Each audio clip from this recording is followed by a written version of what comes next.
senhoras e senhores dessa droga de canal, eu sou o Lucas e você pode adentrar a Umbra pelo brilho da minha careca. Esqueça um pouco seus espelhos e feche suas pontes da lua para podermos falar sobre Umbra The Velvet Shadow.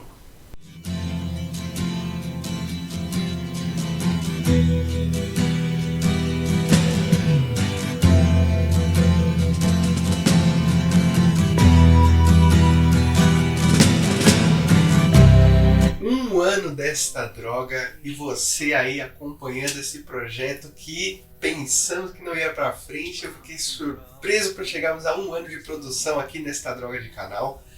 Gente, muito obrigado por vocês que, seguem aqui, tanto aqui quanto nas redes sociais lá do Facebook, do Instagram. Brigadão mesmo, de verdade. E além disso, eu pensei que não ia passar dos 10 inscritos e já passamos dos 600. Isso é legal pra caramba. Eu acho que já deu pra sentir na tonalidade de todos os meus vídeos que eu não ligo muito pra números de uma forma geral. Eu gosto mais do conteúdo, fico feliz pra caramba quando o pessoal comenta aqui em todos os vídeos, na verdade. E aliás, eu quero começar falando sobre isso. Gente, leiam os comentários de todos os vídeos da Droga de Canal, porque sempre tem alguém com um comentário interessantíssimo.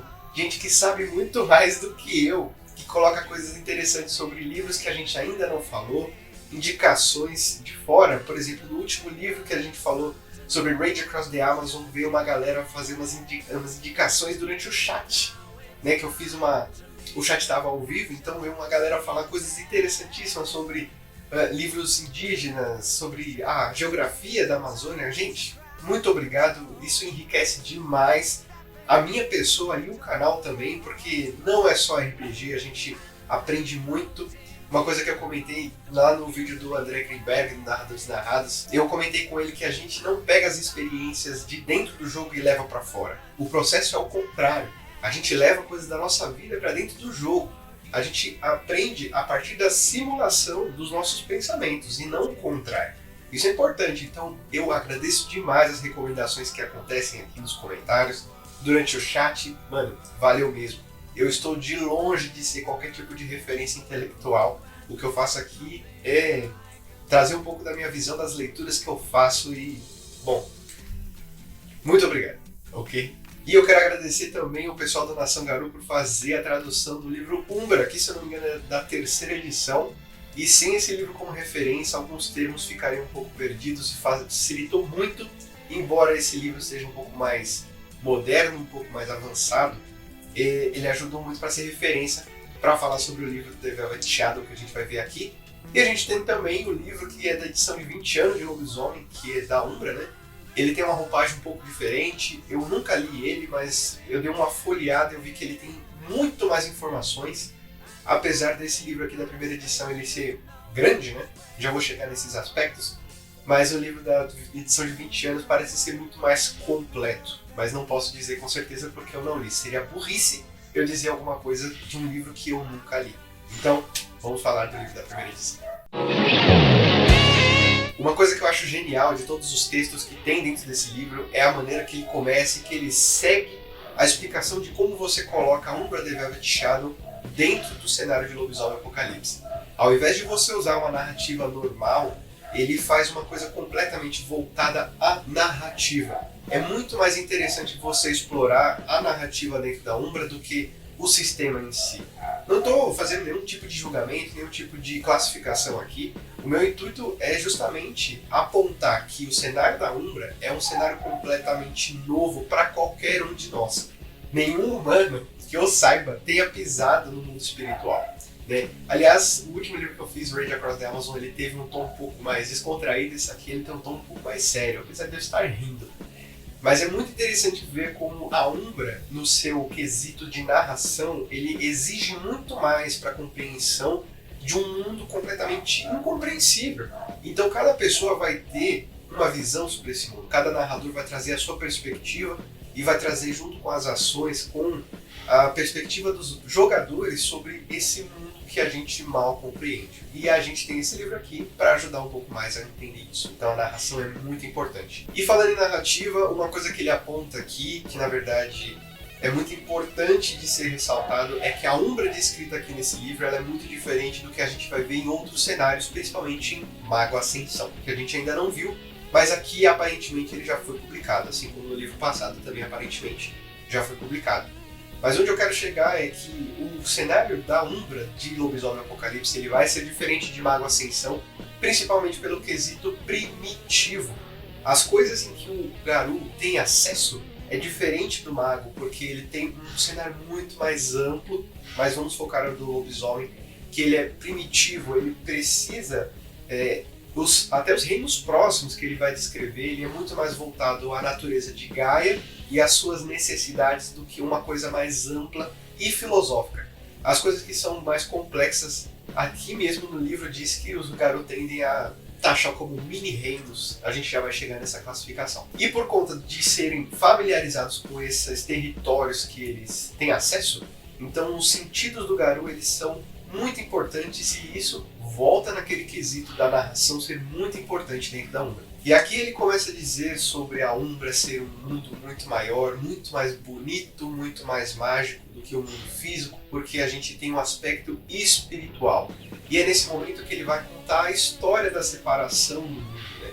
Ele vai dizer aquele momento em que o mundo espiritual e o mundo de Gaia eram um só, mas não se sabe exatamente se foi pela loucura da Wyrm ou se foi pela loucura da Weaver, que fez essa separação, essa ruptura e foi tecida a película para dividir esses dois mundos, né?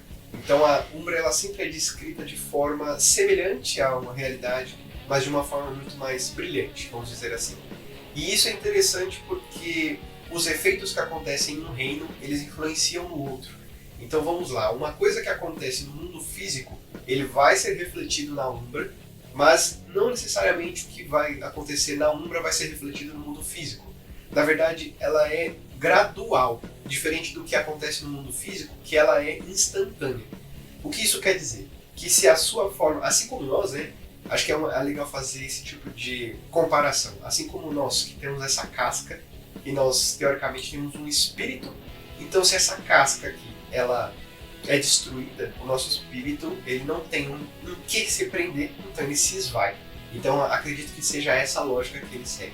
E falando sobre essa loucura da Wyrm, uma coisa que eu achei muito interessante nesse aspecto é que ele fala sobre o labirinto da espiral negra, que o labirinto é nada mais do que uma manifestação da teia padrão, porque a Wyrm está preso dentro dela depois de todo aquele labirinto e a representação do labirinto é a teia. Então, os dançarinos da espiral negra, eles precisam dançar pela espiral, pelo labirinto da espiral, justamente para poder compreender a loucura da Wyrm e então poder agir em prol dela. Porque só assim você pode compreender plenamente qual é o intuito, qual é a missão caótica, né? Se pode-se dizer que se pode ser compreendido da Wyrm em seus instintos, né? Seus impulsos de querer sair de lá. Então, é interessantíssimo saber que esse labirinto, por mais que ele seja corrompido de todas as formas, ele ainda contém alguma coisa. E pelo fato dele conter, então ele vai ter a influência da Weaver, claro. E uma vez que nós temos todas essas criaturas, todos esses planos astrais, os humanos eles ficam de fora, porque eles são completamente desconectados, né? Os humanos eles foram privados de todo tipo de contato espiritual. E aqui no livro ele se justifica que os humanos usam drogas, sexo em excesso e religião para que eles tenham pequenos vislumbres, pequenos contatos com a Umbra novamente. Então, por mais que eles sejam carentes disso e desconectados, ainda existe alguma fagulha que sente falta e atrai os humanos de volta para o mundo espiritual. Isso é muito interessante. Talvez aqui é um pouco explorado. Eu acho que a gente vai ver mais coisas sobre isso, principalmente Mago Ascensão, né? Mas talvez em algum outro suplemento em que os humanos eles sejam um pouco mais focados, como o Arcanum, né? The Halls of the Arcanum. A gente vai ver isso, é um dos primeiros livros que a gente vai ver de Mago Ascensão, se eu não me engano. Mas enfim, tem esse aspecto que eu acho muito curioso. Mas voltando aos Garou, ele vai falar que cada augúrio ele tem um papel específico quando estão dentro da Umbra, o que eu acho também muito legal, porque foge da proposta do Teurge ser o manda-chuva dentro do mundo espiritual. O que também não faz muita lógica, porque o mundo espiritual é muito maior do que o reino físico, apesar de aqui no livro dizer que o mundo de Gaia ele seja o centro de tudo, e que a Umbra que os Garou conhecem, elas são completamente... elas rodeiam, na verdade, o mundo da Terra, o mundo de Gaia, né? Então, existe essa perspectiva, e os Teurgi não necessariamente são os caras que brilham dentro da Umbra. Todos os augúrios têm um papel fundamental lá, e o do Teurgi, ele é só mais um deles, né? Ele é complementar. E já que eu comentei dessa conexão espiritual, ele também fala sobre o desligamento, que seria um fator de permanência em um desses reinos. Se você fica muito tempo no mundo de Gaia, é muito mais difícil de você adentrar a Umbra, e se você fica muito tempo dentro da Umbra, é muito mais difícil de você voltar ao reino de Gaia. Porque existe uma questão de sintonia com aquele reino específico em que você está inserido, que impede que você atravesse a película novamente. Eu acho isso bem interessante. E depois dessa introdução do mundo espiritual, vamos falar da Umbra em si. Nas outras edições você vai ter explicações muito maiores em relação à Umbra e um pouco diferentes do que a gente vai ver aqui agora. Principalmente em relação às divisões das camadas da Umbra, né? Porque nas outras edições nós temos Penumbra, Umbra Rasa e Umbra Profunda. E aqui na primeira edição temos apenas duas camadas, vamos dizer assim. A primeira camada é a Umbra Rasa, ou a Umbra Próxima. E nessa Umbra Próxima nós temos a Penumbra, que é uma região da Umbra Rasa, a qual você chega assim que você atravessa a película. E aí depois a gente tem a membrana que dá acesso à Umbra Profunda. Quando você atravessa a película, você chega na Penumbra, né?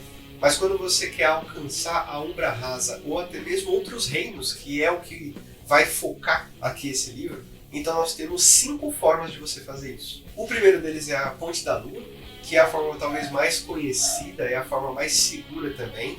Você vai precisar de uma Pedra da Lua para poder abrir uma Ponte da Lua, e é um processo um pouco mais burocrático, porque você precisa da permissão dos 2 totens, dos 2 cairns que vão se ligar para você poder abrir essa ponte. Então, uma vez tendo a permissão, essa ponte ela se abre, essa ponte ela passa pelo reino etéreo, nós vamos falar sobre esse reino, e então você chega no seu destino. Essa ponte ela é protegida por espíritos de Luna, isso é interessante, e ele é livre, geralmente, de espíritos da Wyrm. Agora, uma vez dentro da Umbra, nós temos formas de chegar aos reinos, enfim, de fazer outros tipos de viagem. Lembrando que esses tipos que eu vou dizer aqui são a partir do acesso da Umbra.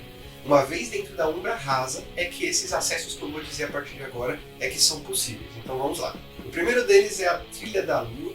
A Trilha da Lua é um pouco mais caótica porque ela aparece na Umbra e de acordo com a fase da Lua é que vai determinar quais são as clarezas, os destinos até dessas trilhas, né? As trilhas, elas, como eu disse, elas são caóticas e elas levam a reinos, elas levam a pontos indefinidos. Se você não conhece uma trilha específica, ela pode te levar até mesmo para a membrana, que é aquela película que atravessa, que separa a Umbra Rasa da Profunda. Então você tem que tomar muito cuidado. E dependendo da fase da Lua, é o que vai definir o quão segura é essa trilha. Também é importante ressaltar que as trilhas da Lua é a forma mais comum dos Garou viajarem dentro da Umbra. Outra forma de você viajar para reinos, outros lugares da Umbra, é por meio de trilhas espirituais ou airts. E esses airts eles são feitos por espíritos, às vezes eles são perdidos porque traçaram trilhas e simplesmente não usaram mais. Então, espíritos que têm um sentido de orientação, eles podem levar os Garou por essas trilhas escondidas. Outra forma de viajar é por meio dos portais espirituais. E esses portais espirituais, eles têm uma variação interessante. Geralmente esses portais espirituais eles estão dentro de domínios e os acessos eles podem ser dos mais variados, podendo ter emanações da Tríade como uma clareira que tem emanações da Wild, ou então o que a gente comentou lá no Book of the Worm, que pode ser um column ou então uma área corrompida em que a Wyrm é quem prospera. E a partir desses domínios é que você pode alcançar reinos ou até mesmo atravessar membrana, dependendo do domínio. Isso é interessante porque aqui ele chama de Anchorhead, que seria o ádito, né? E esse ádito ele vai fazer uma ponte para você adentrar a Umbra Profunda. E outra forma de você viajar pela Umbra por meio da teia padrão, é claro que esse meio ele é muito mais usado pelos andarilhos do asfalto, e eu acho interessante porque aqui ele diz que é preciso um dom, e esse dom ele só é apresentado aqui em Umbra the Velvet Shadow. O que é um ato falho, uma vez que você está falando de viagem espiritual e você fala que pode, lá no livro básico, viajar pela teia padrão, mas você não oferece meios de fazer isso, né? E aqui ele vem com um dom específico de nível 3. Eu acho que não precisava, acho que podia ser de nível 1 ou 2, para você viajar pela teia padrão. Muitas das informações que eu acabei de dizer e que a gente vai ver a partir daqui, elas mudam a partir da segunda edição. Então é um pouco contraditório esse vídeo que eu estou fazendo aqui, justamente porque muitas das informações elas podem ser perdidas. Mas eu prefiro fazer um enfoque, fazer um vídeo mais detalhado sobre o mundo espiritual agora, porque quando a gente ver as outras edições, eu aponto onde mudou. E você que está assistindo tem uma referência de como era diferente, e por que não, você pode fazer diferente na sua mesa, caso esteja descontente de como as coisas funcionam nas edições mais atuais. Mas voltando naquele assunto sobre os humanos, existe uma área da Umbra que é a periferia, e essa periferia ela é uma energia, é uma forma da Umbra que ela trespassa a película, né? Acredito que a película ela não é tão rígida assim, e essa periferia ela passa, ela atravessa a película e ela atinge os humanos. E os humanos conseguem atingir essa área quando estão prestes a dormir, quando usam drogas, ou então quando a pessoa é muito esclarecida. Então ela tem sim acesso à periferia, às grandes ideias, aos pensamentos. Aqui até cita o daydreaming, né? Quando você tem devaneios, sonhando acordado e você adentra essa área da Umbra. Eu acho isso muito interessante. Mas é a única forma, né? É o único meio do ser humano adentrar na Umbra. Claro que existem dons e rituais, enfim, mas arbitrariamente, né, vamos dizer assim, por meio de capacidades e dons, é a única forma. E mesmo eles não tendo esse contato, tem duas coisas que eu acho muito interessante de dizer que elas formam a Umbra, que são as emanações e as efêmeras.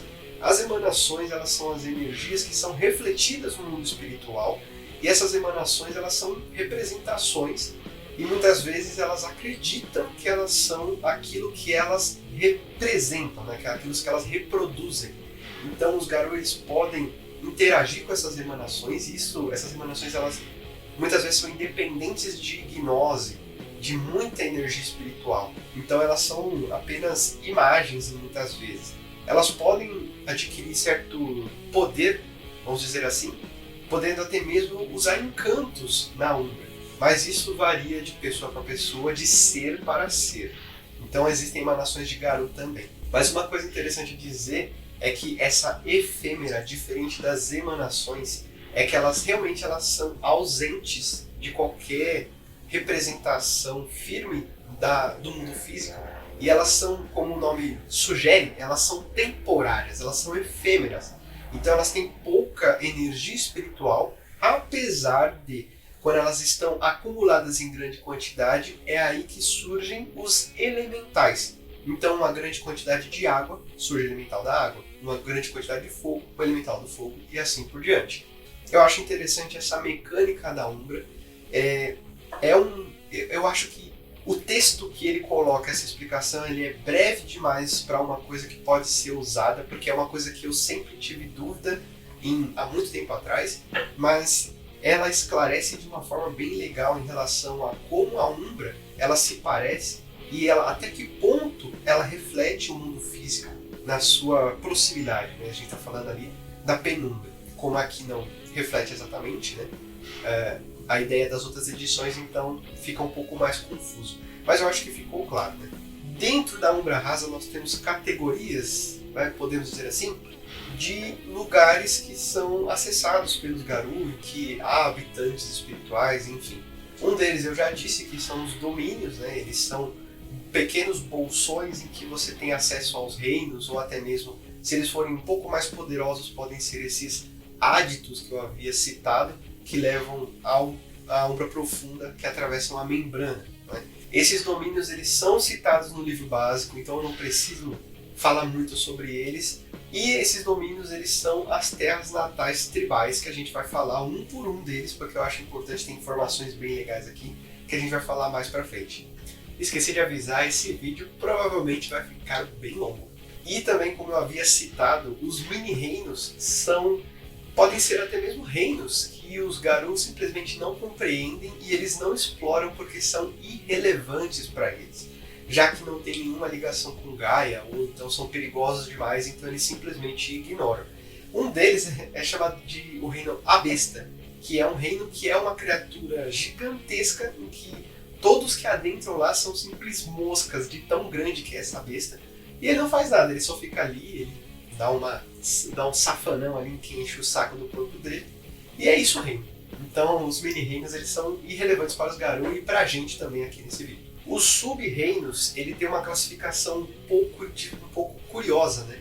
Porque eles são manifestações, né? Eles são um pouco mais poderosos do que domínios, mais do que mini-reinos, né? Mais relevantes do que mini-reinos, e eles precisam da energia de um reino para poder existir. Então todos eles são conectados. E é interessante dizer que os reinos dos totens eles são esses sub-reinos ligados aos reinos próximos, que a gente vai falar daqui a pouco. Uma outra categoria de territórios umbrais, nós temos... Perceba que esses territórios umbrais eles não são bem geográficos, né? Porque como a Umbra ela é caótica demais, não existe essa de que dois corpos não ocupam o mesmo espaço. Então a gente vai falar um pouco das zonas e você vai entender ou não, porque eu também fiquei meio confuso em relação a esses lugares, mas a gente vai falar sobre as zonas que explica justamente sobre essas ideias. A primeira delas é a zona onírica, como é colocada no livro básico, a partir da segunda edição. A zona onírica ela é um reflexo do reino físico, e você acessa essa zona quando você vai voltar para o reino físico, ou seja, você vai atravessar a película da Umbra Rasa para o mundo físico e você adquire uma falha crítica. A partir desse momento você entra num mundo paralelo em que as coisas elas não estão corretas, não são exatamente como você lembrava delas. A sua esposa pode ser casada com outro cara, o seu filho pode nem existir, você pode ter a sua família completamente extinguida ou você pode ser substituído. Então esse reino, ele só pode ser... na verdade, você só pode sair desse reino quando você resolve essas coisas que ficam confusas para qualquer um. Mas as características que fazem ele ser um reino diferente do mundo físico, ser a zona onírica, é justamente essas discrepâncias que não fazem sentido, que entram em choque com as lembranças, né, do Garou. Outra zona é a zona nula, que é dito que quando você atravessa a película para entrar na Umbra Rasa, existe uma outra película que você pode ultrapassar, mas ela é arbitrária. Não fala onde fica essa película. Então tá vendo como as coisas são completamente incertas, são interpretativas, né? E você pode atravessar essa película, a dificuldade é 10 para você atravessar ela, mas uma vez que você atravessa, você entra num reino como se fosse uma casa de espelhos. Você não consegue interagir com nada e nada consegue interagir com você. Porém, a passagem para reinos e outros lugares dentro da Umbra, elas são praticamente instantâneos e sem qualquer tipo de interferência. Quer dizer, existem algumas criaturas que podem ficar presas dentro dessa área nula, mas elas são raras, aqui é dito, né? E mesmo assim você pode ver os outros reinos, qualquer lugar da Umbra, mas não pode rolar nenhum tipo de interação. E aqui também é dito que é muito fácil de você sair, você simplesmente escolhe sair, você sai, mas é muito difícil de voltar, porque é entender como que é o acesso a essa zona. Eu acho isso muito interessante. E a outra zona é a zona do sonho, que eu vou chamar aqui a zona do sonhar, porque ela é bem próxima da ideia do que a gente vai ver no Changeling The Dreaming, né? E sim, a gente vai falar de Changeling aqui no seu devido tempo. Claro que o Wraith vem antes, mas calma lá que a gente chega. Mas a zona do sonhar, ela é uma conexão de todos os sonhos. E para você chegar na zona do sonhar, você tem que sonhar. Você tem que dormir, mas existe todo um preparo. Tem um ritual específico que você pode encontrar na versão em português, traduzida pela Nação Garou, que é um ritual que você insere algumas ervas ali na boca e você sonha, você pode interagir com os seus sonhos. E esses sonhos, eles sempre vão trazer algum tipo de sabedoria e alguma informação sobre a verdade. Olha só que bizarro. E os Garou têm acesso a isso e eles podem manipular esses sonhos para que eles adquiram esse conhecimento. Outra forma de você chegar na zona do sonhar é você sonhar dentro da Umbra.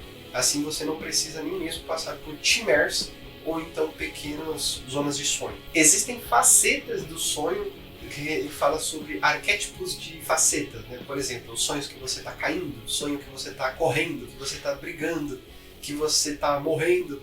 E esses sonhos são arquétipos e cada um deles é uma faceta e eles podem, durante um sonho, imagine que você tem um sonho em que você pega uma bicicleta e sai correndo, pronto, acabou a faceta. Você chega num lugar que está acontecendo uma briga, até essa briga se resolver é outra faceta. E então você chega e encontra um amor da sua vida, é outra faceta. O conjunto dessas facetas é o que faz um Dream Quest, né? Não sei uma tradução apropriada para isso, mas seria uma jornada pelos sonhos, né?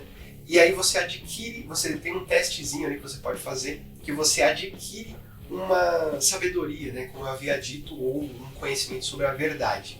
Eu acho isso bem interessante e cada augúrio também tem um poder específico dentro do sonho. Isso eu acho do caralho também, eu achei muito legal isso. Ah, esqueci de falar, quando você completa essa jornada dos sonhos, você pode chegar no coração. E esse coração ele é dado como um rápido vislumbre que se você souber adentrar ele, você pode atravessar a membrana e chegar na umbra profunda. E uma coisa importante a se dizer é que existem os senhores do sonhar, que são chamados de Oneira, e a Quimera, que é o totem dos portadores da luz interior, ela seja dessas oneiras, né? Então ela é um desses senhores do sonhar, por isso que existem tantas ligações dos portadores da luz interior. Quer dizer, você não sabia disso? Pois é, não tem muitas informações sobre isso nos outros livros. Mas aqui diz que os portadores eles têm uma familiaridade com o mundo dos sonhos justamente por causa da Quimera. Aliás, não só com o mundo dos sonhos, como a gente, por todo o livro de Velvet Shadow, a gente vai encontrar intromissões de possibilidades de interação dos portadores aqui no mundo espiritual. Aliás, é uma coisa que eu vou falar mais pra frente, sobre esse tribo que às vezes ela é um pouco odiada, mas vamos chegar lá. E outra categoria que nós temos sobre os terrenos umbrais, nós temos as vistas. As vistas, na verdade, elas não são interativas, você não pode fazer nada com elas a não ser assisti-las. São vislumbres de imagens, dizem que esses vislumbres de imagens eles são pedaços de sonhos de Gaia. E pelas descrições que eu tenho aqui, esses vislumbres eles nunca são bons. Eles podem ser, você pode experienciar a sua própria morte, você pode ter sonhos caóticos demais e você nunca pode fazer nada a respeito disso a não ser presenciar. Mas eles são passageiros, então eles ficam circulando pela umbra, que é dito. E a gente tem os reinos, que são também chamados como reinos próximos, e a gente vai falar de cada um deles, porque eles são bem especiais para os garotos.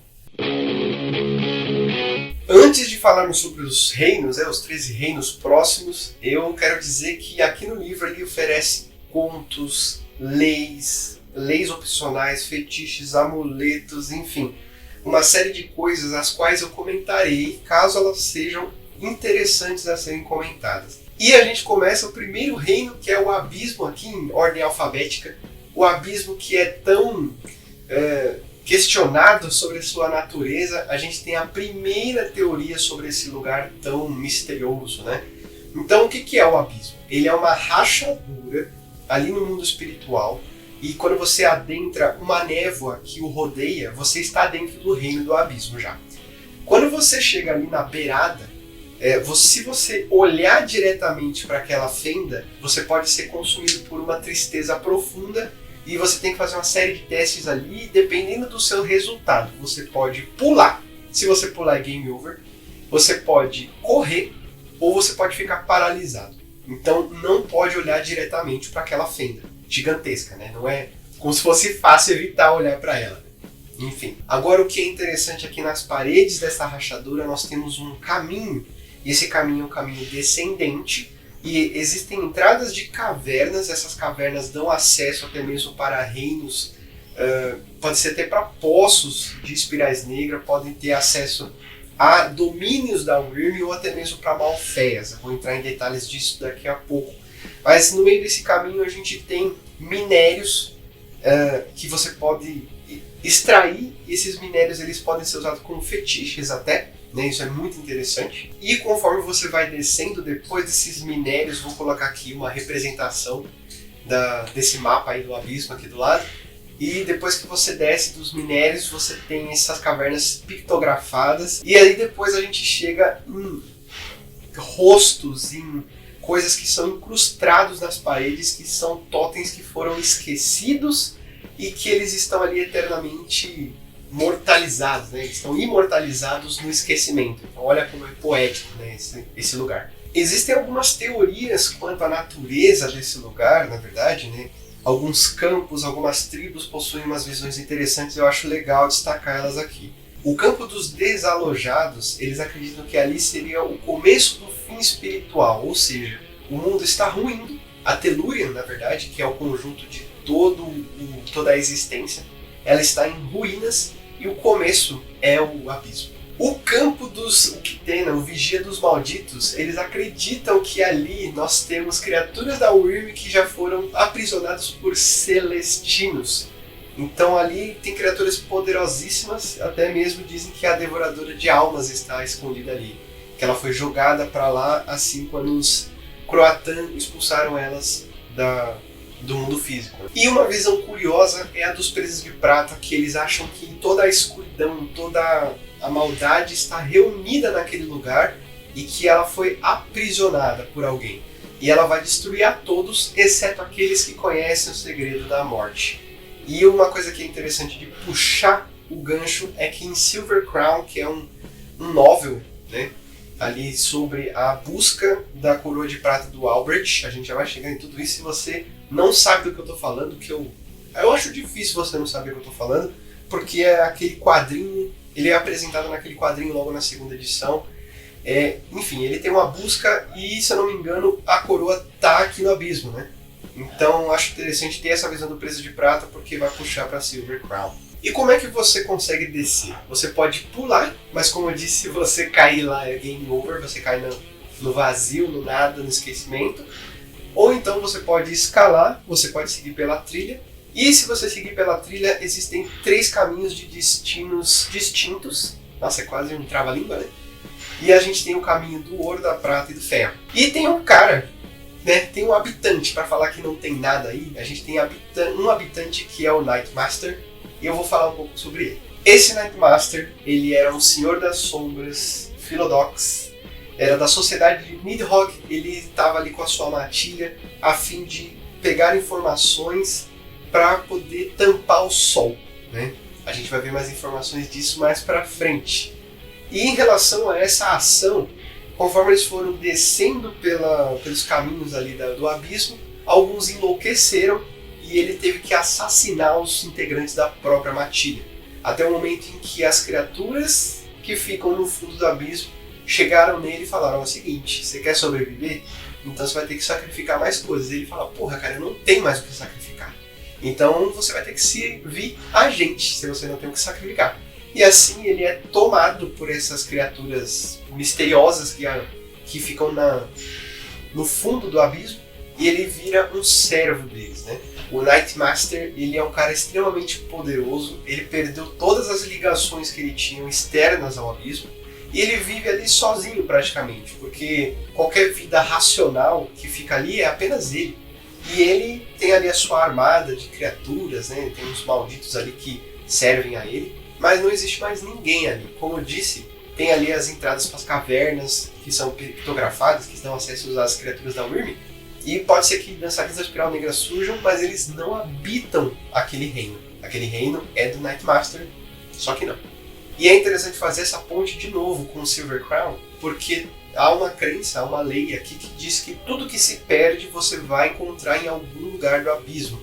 Então pode ser que tenha também uma conexão com o Wraith of Oblivion. E continuando a falar dessas desgraças, né, a gente vai falar da Cicatriz. A Cicatriz, ela é um reino comandado pela Wyrm e pela Weaver, onde todo o processo da Revolução Industrial ele é reproduzido nesse reino.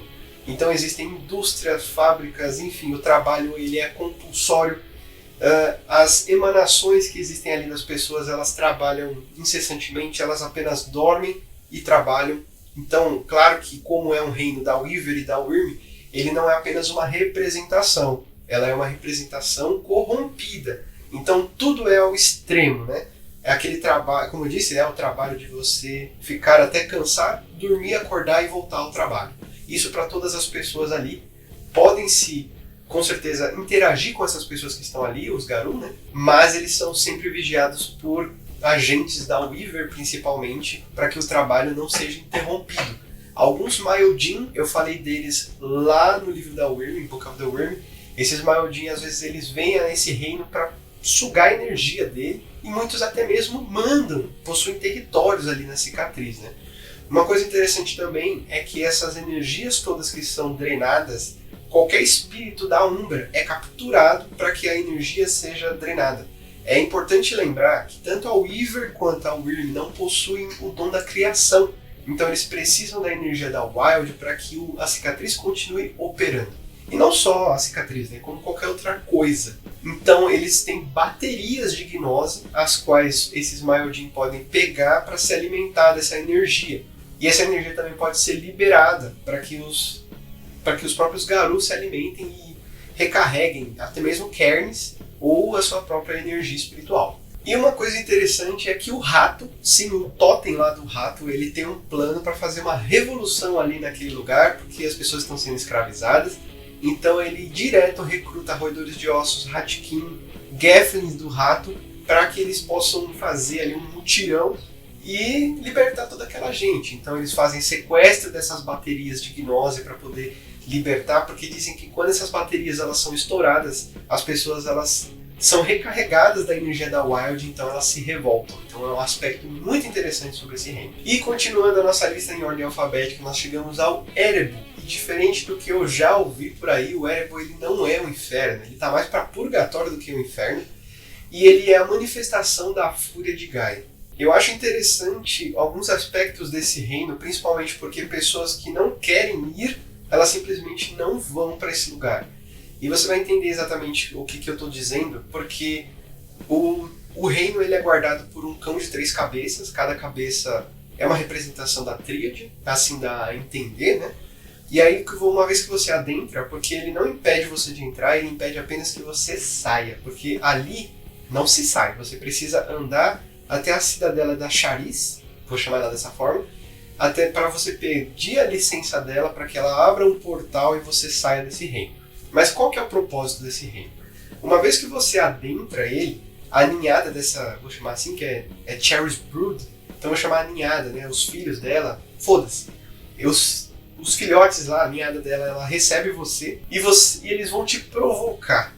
E essa provocação, ela é do stare down, né, que é do encarar. E se você perder esse desafio, ele vai colocar, né, primeiro, antes de fazer o desafio, ele coloca as condições. Que se você perder, você vai ser o escravo dele, né? Ele vai te torturar até onde ele acha que tá bom. Mas se você ganhar, ele pode fazer algo por você. Mas o propósito é justamente esse. Eles vão tentar convencer você para que você vire voluntariamente, porque você aceita o ritual, aceita o desafio, na verdade, voluntariamente. E aí você é penalizado por isso se você perder.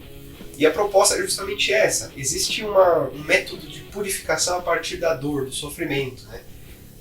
Mas esse fim desse sofrimento ele pode cessar de 3 formas. Ou o Garou ele acha que ele está plenamente não mais corrompido, né, ele está puro, ou então quando aquele integrante, né, aquele filho da Chariz, ele acha que já terminou a tortura dele, ou então a Chariz pessoalmente vai lá e liberta o cara. Essas são as 3 formas de você se livrar do tormento que tem ali. Pessoas que não são voluntariamente inseridas nesse reino, eles podem ser colocados pelo ritual da Forja de Prata. E esse ritual, uma vez que você adentra esse reino, passa por ele, tenha o aval da Chariz para você sair desse lugar, você aprende esse ritual para você adentrar, ou então jogar pessoas lá dentro. Aliás, o conto que existe dentro desse reino, ele é justamente de um cara que ele vira um Uktena que vira um carniçal, e ele é punido sendo jogado no Erebor. Muito interessante. E então, uma vez que você atravessa e você não é um torturado, a balsa, e chega nessa cidadela de Chariz, você conhece a Chariz. Essa Chariz, ela é um totem, na verdade, ela é uma encarna, ela é encarregada, ela é uma força de Gaia que ela está fazendo ali o processo de purificação. E ela, se você entender qual é o propósito do Erebor ali na Umbra para os Garou, então você está livre para sair, ela te dá a saída. Mas se você quiser saber realmente qual que é o propósito do Erebor, você vai ter que ler o livro, porque eu não vou contar. O fluxo, ele é dado como o coração da Wild. Mas uma coisa curiosa é que uma vez que há uma manifestação tão desenfreada da Wild, ela é repleta de teias da Weaver para que aquilo seja contido Então, uma vez que você siga por uma trilha da lua, por exemplo, para adentrar aquele reino, você vai se deparar com teias, com criaturas da Weaver, né, as aranhas padrão, nas redondezas. Então é muito comum você encontrar esse tipo de manifestação, mesmo sendo um reino propriamente da Wild. Então o que é o fluxo? O fluxo ele é um reino em que as coisas são completamente inconstantes, você precisa fazer testes para que você não fique se metamorfoseando ao caminho, ao processo que você está lá dentro. E uma coisa muito curiosa e perigosa é que existem saltos temporais. E para que esses saltos temporais não aconteçam, então você tem que fazer uma série de testes também para você compreender o que está acontecendo ali. E então você não passar, por exemplo, 10 anos achando que passou um dia, né? Então é muito complicado, a proposta dele é muito interessante. E ele pode ser uma ferramenta interessante uma vez que você pode voltar no tempo. Então olha só como é caótico esse reino. E a utilidade dele é basicamente essa, não tem uma utilidade, é só um reino e acabou. Dentro do reino, os espíritos da Wild habitam ele, alguns encarnam em Celestino, vão até o fluxo para recarregarem suas energias. E umas coisas bem interessantes em relação ao fluxo é que, conforme ele é, por conta dele ser completamente desenfreado, ser incontrolável, então qualquer tipo de controle, e eu quero que você preste bem atenção no que eu estou dizendo agora, qualquer tipo de controle é desfeito. Pode ser dominação mental, pode ser laço de sangue. E isso inclui fetiches que estão presos em objetos, eles também são libertados. É claro que você pode convencer eles a ficarem próximos de você enquanto você estiver dentro do reino. Mas enquanto estiver lá, ele está completamente independente. Continuando falando sobre desgraça, nós chegamos no campo de batalha, que é um reino que reproduz todos os conflitos que já existiram no mundo físico. Isso é interessante porque ele precisa ter existido. Se é lendário ou coisa do tipo, ele não é reproduzido aqui. E uma coisa interessante é que existem caminhos com placas que avisam quais reinos, quais batalhas você está adentrando. Você precisa se manter nessas trilhas para que você não seja atacado diretamente. Isso é importante porque se alguma bomba te tirar da trilha, paciência. Mas outra coisa interessante é que tem uma placa também, existe existe um acampamento de Garou que eles estão aguardando a batalha final, porque eles acreditam que tem uma planície que ela é vazia, é o único ponto do reino que não existe nenhum tipo de conflito. E esse lugar ele tem vários acampamentos distintos pelas tribos, né? Eles não se misturam e eles aguardam pela luta final. Então, existem lá no final do livro dos jogadores, eu falei sobre uma visão, acho que não vou lembrar agora de qual autor, mas ele fala de um grupo de garotos que acreditam que esse apocalipse é uma renovação, ele não é o fim das coisas, e que quem vai mandar na nação é a tribo que prosperar. Então olha só o gancho que a gente pode fazer em relação a esses acampamentos ali. E se você chegar nesse acampamento e falar, não vou esperar não, então eles abrem uma ponte da lua para você e te chutam de lá. E ai de você se você negar, né? Quem é você para negar? Agora chegando na Pangeia, nós temos esse reino que, bom, como o nome diz, né, você vai ter que voltar lá no supletivo para lembrar o que é a Pangeia, que nas aulas de geografia da escola explicou que era o primeiro momento em que todos os continentes ainda não haviam sido separados, né? Essa Pangeia ela é esse continente único, é a representação mais primitiva de Gaia, em que há criaturas que foram extintas, que são lendárias.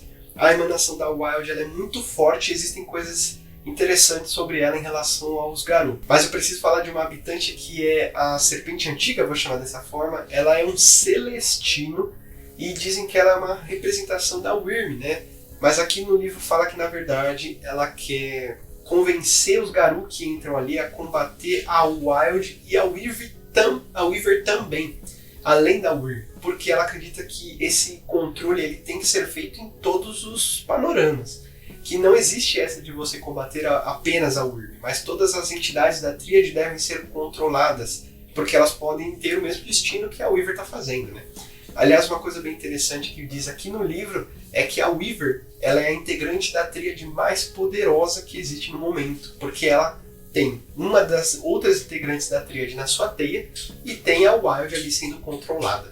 Então, mais pra frente eu posso falar sobre isso, mas eu acho bem interessante como tem essa visão e como o fato dessa serpente antiga ser uma serpente, ela ser levada como uma criatura da Wyrm. É a mesma coisa do estigma que o Wookiee tem, mesmo tem no Tolkien. Né? As coisas interessantes que eu disse que são relacionadas a esse reino estão relacionadas primeiro ao acesso. Né? Você pode, qualquer domínio, qualquer ponte que seja ligada ao Wild, provavelmente ela vai ter acesso à Pangeia, e isso inclui a floresta amazônica. E outra coisa que são as leis. Quando um Garou ele adentra a Pangeia, ele não tem mais características físicas que distinguem ele de outras tribos, ou seja, até mesmo espirais negras são confundidos com um simples Garou, não existem distinções tribais.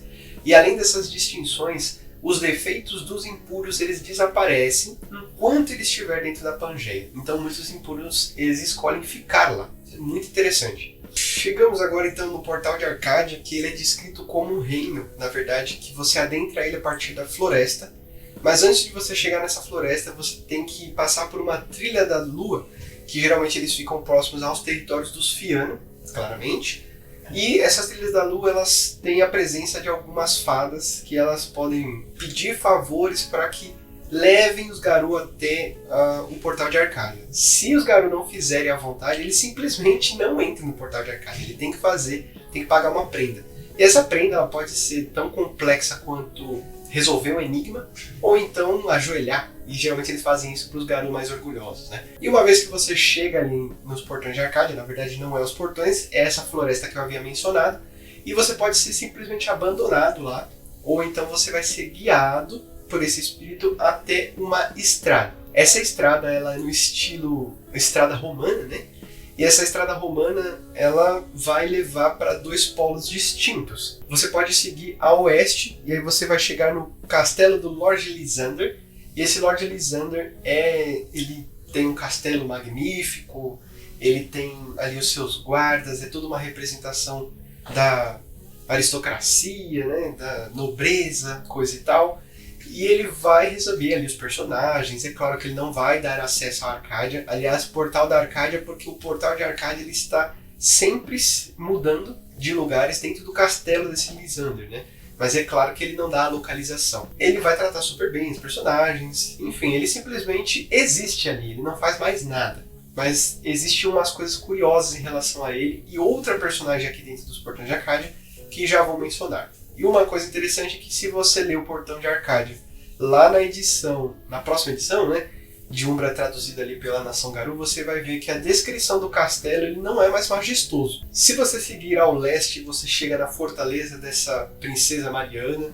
Ela é dada como um polo oposto ao do Lysander, né? Enquanto ele é magnífico, glorioso, nobre, ela já é soturna, ela tem literalmente uma fábrica de criaturas maléficas no porão da sua fortaleza, e quando elas se tornam incontroláveis, ele simplesmente liberta eles para atacar o castelo do Lysander. Secretamente, Lord Lysander e a princesa Mariana eles são apaixonados e eles se encontram em segredo ali no bosque, nessa floresta que você saiu, bom, enfim, né, somos todos adultos aqui. Mas é bem interessante essa relação porque é um conto de fadas, né? Uma coisa bem... que interessante, né? Mas uma coisa triste é que eles são todos privados da entrada de Arcádia. Aqui é dito que eles nem mesmo são lembrados em serem nobres lá. Essa princesa Mariana especificamente, ela foi expulsa do reino. Se você quiser mais informações, vai ter que ler o livro, traduzido pela Nação Garou. Mas eles foram exilados, eles são desimportantes para a Arcádia, eles são desimportantes para as fadas que ficaram fora do Portão de Arcádia quando eles foram selados. A Arcádia ela foi fechada porque a Wild ela se retirou do mundo físico, então não tinha por que os portões ficarem abertos. E essas fadas que ficaram de fora, que não são da armada do Lysander nem da Mariana, eles se adequaram ao mundo como ele é, ao mundo contemporâneo. Então eles estão cagando e andando para o que a Mariana e o Lysander representam. Eles ficam ali numa luta e paixão eterna, enquanto as outras fadas estão nem aí. E isso é o que liga muito mais ao plot de Changeling, que eu acho do caralho. E a gente vai falar com calma quando chegarmos no cenário. Uma coisa interessante. As fadas não são espíritos. Aqui deixa bem marcado, quase em letras garrafais, com neons em volta, que fadas não são espíritos. A partir do momento em que a humanidade começa a desenvolver a tecnologia, existe um reino que foi criado a partir dessas emanações, e esse reino é o reino cibernético.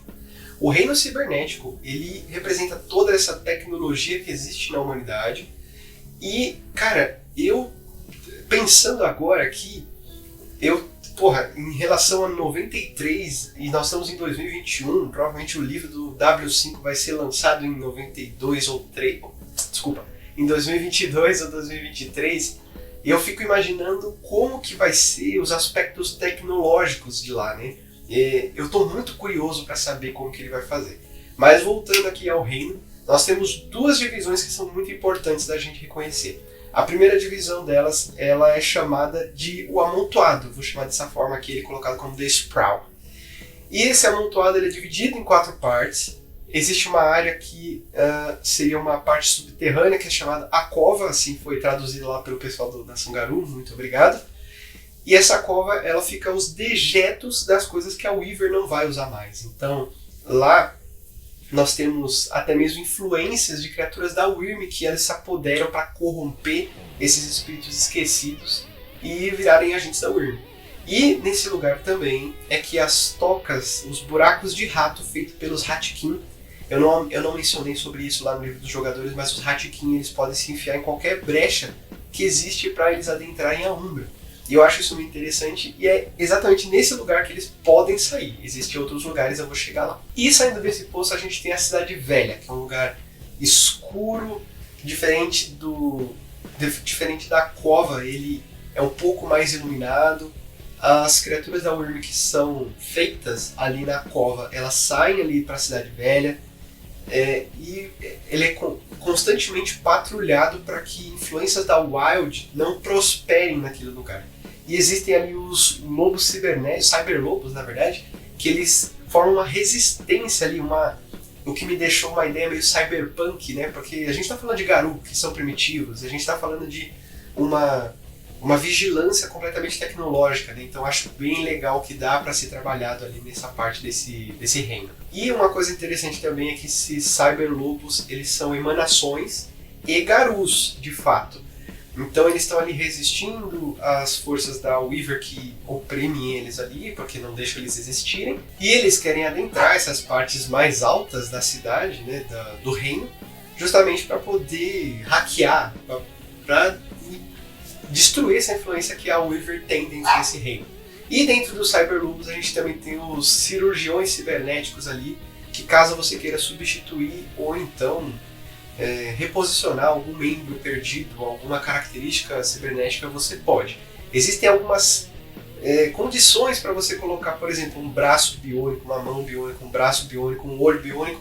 Existem os poderes específicos, existem condições. Quanto mais aparelhos você coloca, porque espíritos da Weaver são colocados ali para que eles funcionem, né? Para que quanto mais aparelhos você coloca, menos afinidade você tem com o reino da Umbra, né? Então fica mais difícil de você adentrar a película, por exemplo, né? E um pouco mais acima nós temos o centro, que é uma área mais iluminada, mais urbanizada, mas ela ainda é vigiada, né? Para você poder chegar nesse lugar, né? O reino, eles são prédios, são feitos de prédios.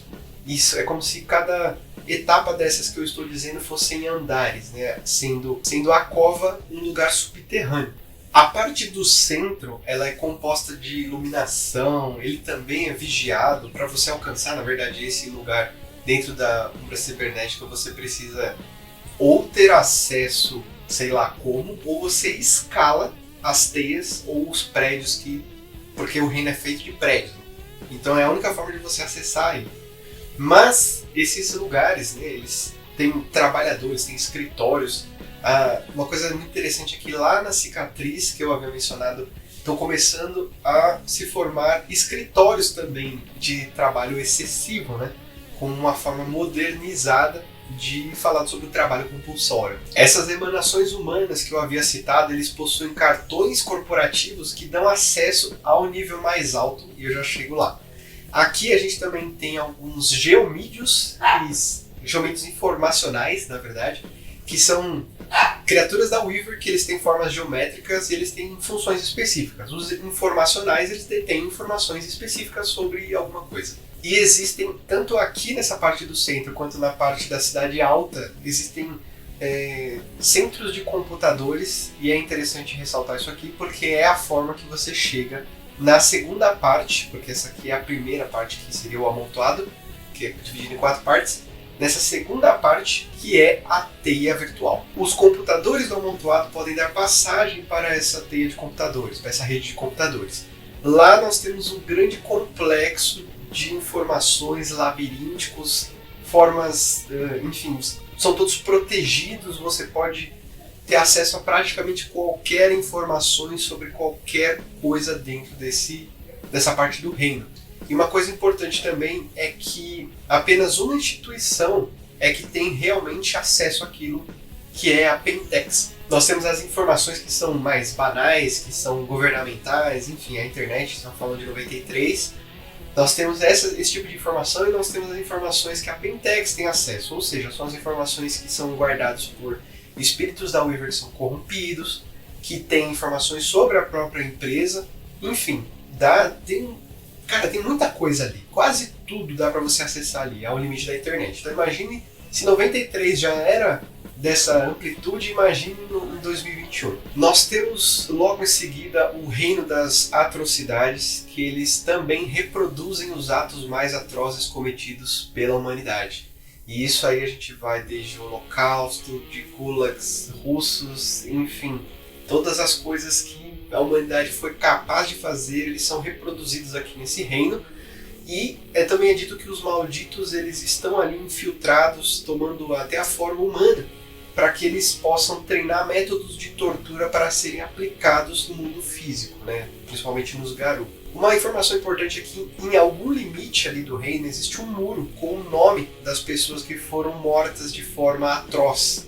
Isso é muito doido, cara, e me deu uma certa ideia de uma ligação com o Wraith the Oblivion, porque ele realmente trata dessas coisas mais mórbidas, dessas coisas que são realmente sentimentais, diferente de qualquer outro cenário do mundo das trevas. E, porra, chega mago, mas não chega Wraith, cara. Pô, a gente vai chegar lá ainda. A única forma de você sair do reino das atrocidades é por meio da morte, mas ele também serve para muitas reflexões. E você tem que tomar muito cuidado com o Harano. Não é possível entrar em frenesi nesse lugar, é um lugar de lamentação. Então, mais uma vez que você sai dele, você tem que testar automaticamente frenesi. E esse reino, ele é tão contido de coisas atrozes que, na verdade, ele é feito para a reflexão, como eu havia dito, e os dançarinos da Espiral Negra podem adentrar esse lugar e reconsiderar a existência deles como serventes, né, como servos da Wyrm.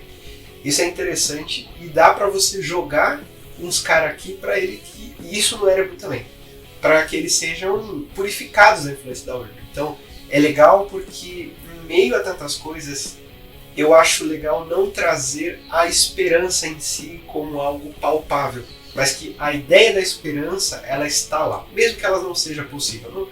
Eu não acredito que dê para jogar uma tribo inteira lá. Todo o céu da Umbra Rasa é o reino etéreo. E tão simples quanto isso não poderia definir a grandeza que é esse reino.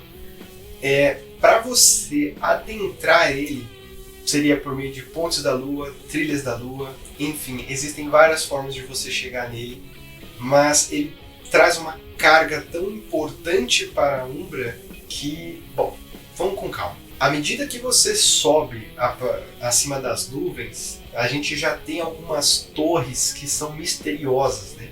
Acredito que tem umas torres que podem ser até mesmo exploradas por magos, né? A gente vai ver em Mago Ascensão realmente que existem esses reinos que são próprios dos magos, né? Mas enfim, não quero me aprofundar nisso. E aqui a gente já tem essas torres misteriosas, mas porra, desculpa a brincadeira, mas eu lembrei de João e o Pé de Feijão numa dessas daí. E a gente tem em cima dessas nuvens também um observatório, né? Uma torre espiritual que é guardada por um tal de Altair, que é um portador da luz interior.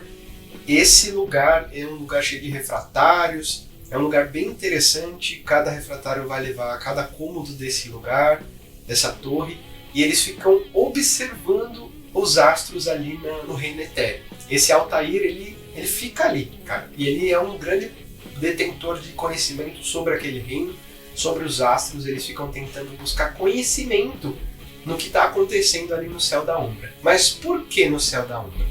É por meio do céu da Umbra que se tem acesso à membrana, que se tem acesso à Umbra profunda. Antes da gente continuar, tem o Antonini Teardrop, que eu falei dele lá em Rage Across New York. Ele também vai ser abordado por quase todo o lore de Lobisomem Apocalipse. E ele não é citado aqui, eu achei um desperdício não falar dele. Um pouco mais acima das nuvens nós temos o Reino de Luna. E esse Reino de Luna você pode fazer tem trilhas lunares, né, trilhas da lua que chegam a esse lugar.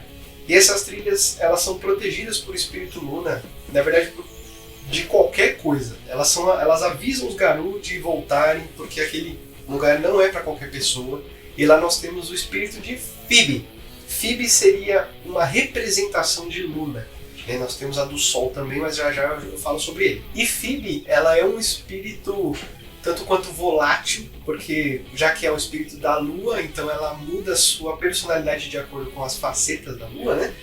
E no reino dela ela pode fazer demandas, né, para os Garou, podem fazer missões e em troca ela dá materiais, fetiches feitos a partir do material de Lua, ou seja, feito da prata da Lua. A prata da Lua ela é diferente da prata do mundo físico.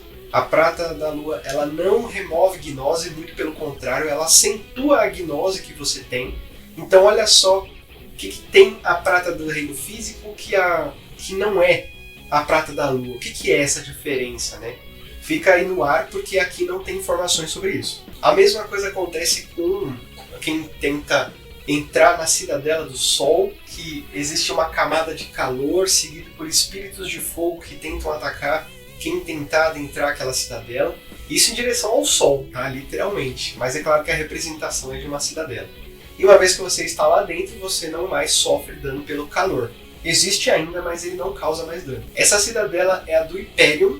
Eu acho muito legal como tem essa relação do fogo com a vida, porque ele pode curar ferimentos e recuperar a sua fúria, por exemplo.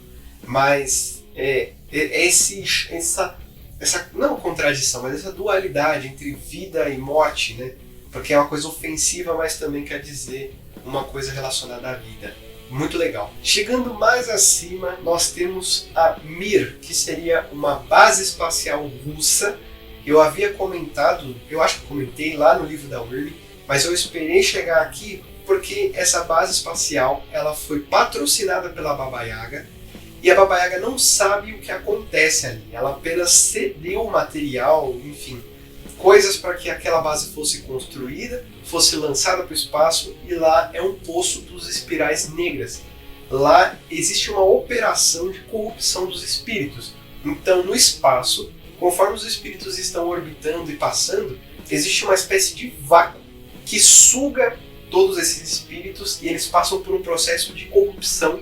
E então emanações de espíritos corrompidos começam a vagar pelo espaço. Cara, isso é muito louco. A proposta é muito legal. A Baba Yaga não sabe dessa operação. Aliás, eles escondem isso dela porque eles têm medo que ela vá tomar essa operação para ela. Então olha só como o cenário da Rússia, né? Porque Rage Across Russia é o nosso próximo livro. E olha só como essa bruxa ela já é uma coisa que fala, caramba, mano, essa mina é zica mesmo, né? E no céu existem muitas personificações, muitas representações da tríade por lá. Por exemplo, nas representações da Wild existem esses cosmos, essas constelações, essas nebulae, né, que são uma espécie de espírito que orbitam ali o espaço. E a partir desses domínios da Wild você tem acesso à membrana. Muitos dos domínios da Wild eles vão ficar próximos à membrana, na verdade, para que eles tenham háditos para você adentrar a Umbra profunda. É aqui que eu digo sobre essa ligação. Assim como os da Weaver, eles têm uma missão um pouco diferente, eles buscam mais padronizar as coisas que estão no espaço. Então você tem muitos planetas que estão... Planetas não, né? Você tem muitos astros que estão cobertos por teias, completamente dominados pela Weaver. E ela busca expandir cada vez mais, mas o espaço é uma coisa muito grande, né? Não há exatamente uma funcionalidade no que ela anda fazendo. mas você também pode adentrar ao reino cibernético por meio desses domínios da Weaver. E a Wyrm tem ali seus domínios, e o que eu acho muito interessante aqui é que, como a Wyrm ela é uma coisa caótica, existem coisas curiosas em relação a esses domínios. A Wyrm possui astros, espécies de buracos negros, né? São estrelas que elas acabam consumindo a si mesmas. E nesse processo de caoticidade, elas acabam formando mensagens. Lembra que eu falei sobre aquela torre refratária dos portadores da luz que ficam estudando os astros? Pois é, eles ficam estudando, na verdade, as constelações, e eles descobriram que nesses domínios da Wyrm existem constelações que mandam mensagens, meio que pedindo socorro, mensagens de libertação. O campo dos Ouroboros, que são os portadores que são mais ligados aos estudos da Wyrm, diz que na verdade não se deve pisar nesses lugares porque é meio que uma armadilha, fazendo com que ela seja libertada e ela vai destruir a porra toda. E depois nós temos os planetas, cada planeta tem as suas próprias leis, que elas fogem até mesmo da proposta do próprio reino, e só que não dá mais informações sobre eles. Então é isso mesmo. E aí a gente chega no Reino Lendário. O Reino Lendário ele reproduz as grandes lendas de toda a sociedade dos Garou. Uma coisa que eu acho muito interessante é que se duas pessoas com distintas visões sobre certo acontecimento adentrarem no reino juntas, então elas vão entrar num choque e vão chegar à conclusão que o reino é uma representação das ideias de certas tribos. Então eu tenho um raciocínio um pouco maior do que o reino aqui proporciona, né? Que é o seguinte: se você tem um reino que é a reprodução de pensamentos, de ideias do que seriam essas grandes lendas, de como elas exatamente aconteceram, e elas não são exatamente ligadas à realidade, elas estão acontecendo ali, mas ela tem o ponto de vista de cada tribo. E uma coisa que eu venho notando ao decorrer de todos esses livros é que existe uma distinção tribal tão forte que eu reparei que em momento algum de nenhum livro ele sugere formação de matilhas multitribais. Aliás, quando você chega aqui nesse reino, ele fala que matilhas multitribais elas tendem a ficarem em conflito por causa dessas ideias. Mas os territórios no Reino Lendário eles são divididos pelas tribos. As Fúrias Negras elas vão viver as grandes lendas da época da Grécia Antiga, por exemplo. A mesma coisa os Fianna na sua época de ouro ali dos celtas. Então você tem sim essa distinção tribal, mas ela não é feita culturalmente. Eu não sei, eu posso estar falando uma grande bobagem aqui, mas a impressão que dá aqui nessa primeira edição é que ele não esperava essa junção multitribal. Existe muito essa distinção, parando agora para pensar. Eu acho isso curioso e limitante, né? Mas isso a gente não vai ter mais para frente, porque deixa bem claro mais para frente que os Garou eles são tão raros que não tem como você manter matilhas tribais. É muito difícil você ter no mesmo lugar, geograficamente, pessoas que componham uma matilha só de uma tribo, né? Terra do Verão. A Terra do Verão ela é dada como uma terra mítica. Na verdade, muitas pessoas acham que ela nem existe. E você só consegue adentrar ele quando você tem uma paz interior em que você consegue respeitar toda a vida, inclusive a sua. Aqui tem um conto em que um Fianna está prestes a morrer e no seu momento de paz antes da morte ele é levado até o reino e lá ele é curado. O reino, as Terras do Verão, eles são uma reprodução da imagem mais pura de Gaia. Então lá você tem vários territórios, não especifica esses territórios, ele nomeia cada um deles, mas ele não especifica o que tem exatamente o que tem cada um deles, o que cada um faz, mas existem fontes de cura lá e você adentra a partir do momento que você compreende a paz e o respeito, o amor entre todas as criaturas de Gaia. É a única forma de você entrar e permanecer naquele reino. A partir do momento que existe alguma disfunção desse tipo de ideologia, você sai dele. Acho bem interessante e eu acho legal essa ideia de mito. A Toca do Lobo é o último reino próximo que a gente vai ver aqui. E a Toca do Lobo é o seguinte: uma vez que você entra nele, você adquire a forma lupina e não consegue sair dela. Você precisa sentir literalmente na pele o que os lobos passam no reino de Gaia. É interessante ressaltar que o reino aqui da Toca do Lobo, ela é uma visão que os lobos têm em relação ao papel do lobo. Não o papel do lobo, mas a situação do lobo no reino de Gaia. Então eles são constantemente caçados, eles ficam... É interessante que caçados porque eles são presos mesmo. Se você não conseguir sair dessa situação, você fica ali, cara. Na verdade, a única forma de você sair do reino é você entender realmente qual é a função do lobo, você ter essa missão de empatia com essa extinção do lobo que está acontecendo. Eu acho isso muito interessante, principalmente para você compreender mais a mente lupina. A gente tem o Ways of the Wolf, a gente vai falar desse livro mais para frente. Vocês votaram ele como um dos últimos livros, então paciência, né? Mas uma coisa que eu acho bem curioso em relação a esse reino é que você pode sobreviver tanto no mato quanto na cidade.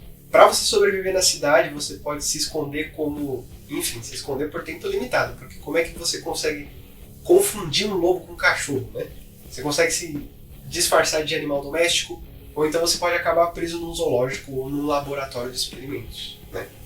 É dito que muitas emanações da Wyrm têm chegado nesse reino, e as pessoas que caçam, as emanações de pessoas que caçam os lobos ali, eles têm usado cada vez mais armamentos químicos, e eles estão corrompendo aquele lugar. Então, olha só como a Wyrm está presente em todos os lugares. Aliás, é uma observação que se faz aqui no livro também, que a Wyrm realmente está em todos os lugares, até mesmo na Pangeia.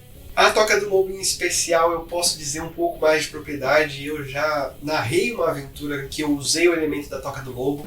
Foi muito legal, foi muito interessante. Foi um momento, na verdade, de descoberta de potenciais. Foi um momento ali bem interessante para alguns jogadores que eu coloquei, que eles tinham um pouco mais...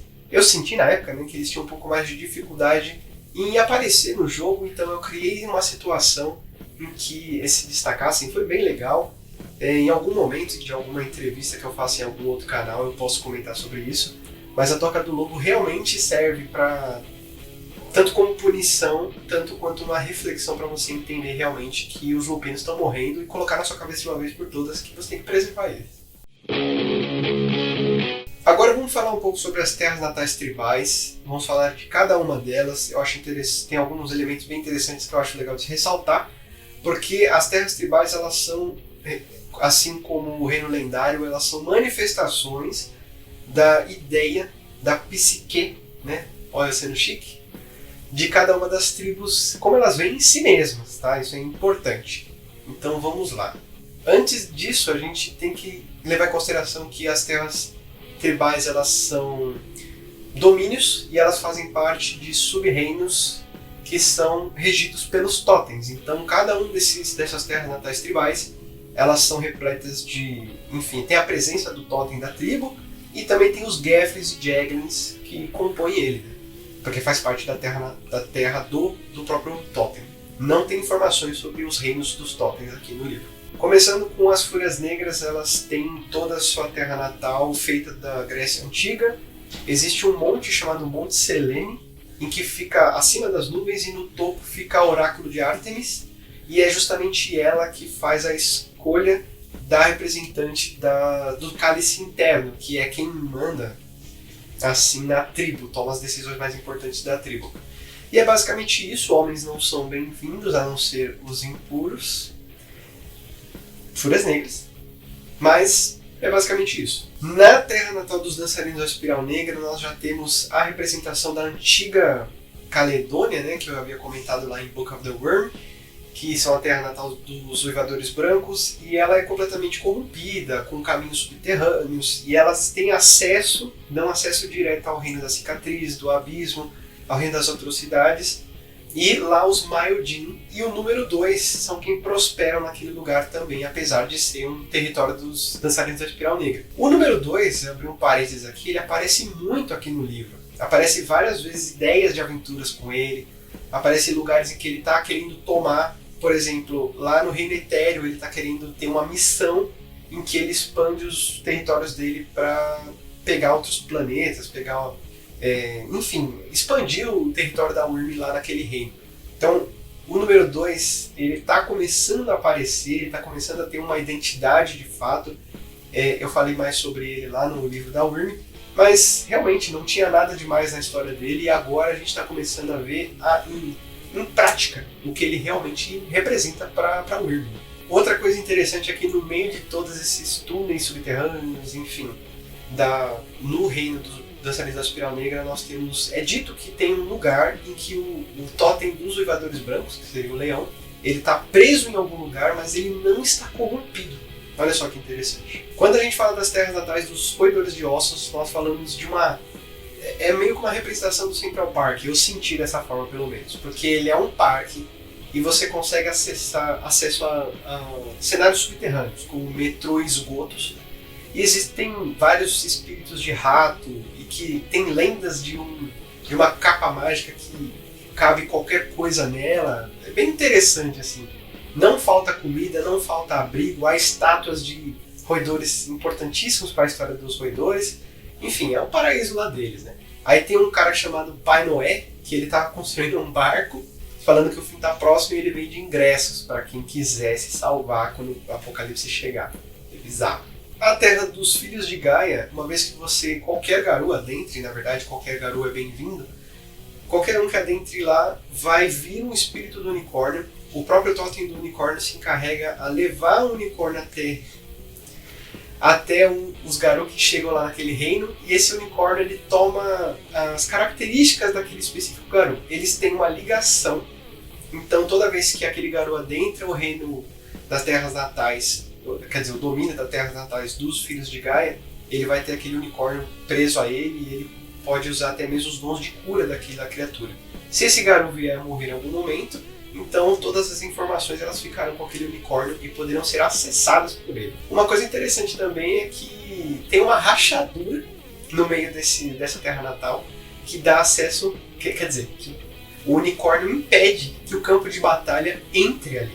Então eu acho bem interessante como existe essa assimilação de ideia, um reino completamente pacífico e ele cedendo a um reino que é pura peleja. Acho isso bem legal. Sobre a terra natal dos Croatan, é uma terra vazia, é uma floresta vazia, e embora nenhuma criatura da Wyrm não entre lá, porque elas, além de não serem bem-vindas, elas também têm medo de adentrar aqueles territórios, não há nada, absolutamente nada lá. Existe aquele campo, eu esqueci agora qual que é o nome, alguma coisa fantasma, que é dos Wendigo e dos Uktena. Eles muitas vezes adentram esse reino para ver se eles acham alguma coisa, mas nunca encontram nada. Eu quero dizer aqui uma teoria que eu tenho, que ela está bem entrelaçada a uma tartaruga. Aqui no livro revela, né, que é a tartaruga, o totem dos Croatan. E eu quero falar sobre a natureza da tartaruga. Eu já tive uma tartaruga, minha namorada tem uma tartaruga, e é o seguinte, chega o inverno, ela hiberna, cara. Só que se você olhar bem, parece que ela está morta. Então assim, eu tenho uma teoria e eu quero deixar aqui registrado. Assim como a tartaruga ela se reserva ali para no momento apropriado ela sair, eu acredito sim que os Croatan eles estão contidos de certa forma para que a Devoradora de Almas ela não saia. Como diz aqui no livro que ela pode estar presa lá no abismo, então não necessariamente eles estão presos no esquecimento, mas que eles estão contidos para que ela não saia, entende? Pode ser, é só uma especulação mesmo, é só uma brisa que eu tive nesses momentos de 0 hora muito louco de cerveja, né? Mas eu quero deixar essa reflexão porque ela pode ser válida, uma vez que toda a simbologia de lobisomem é baseada nessas coisas naturais, né? Então o que impede os Croatan de um momento não voltarem, chegou os índios de novo, não. Mas como um resquício de uma linhagem, sei lá, sabe? Eu não ficaria triste nem desapontado se os Croatan voltassem de alguma forma no W5, mas com a Devoradora de Almas junto. Uma coisa leva a outra.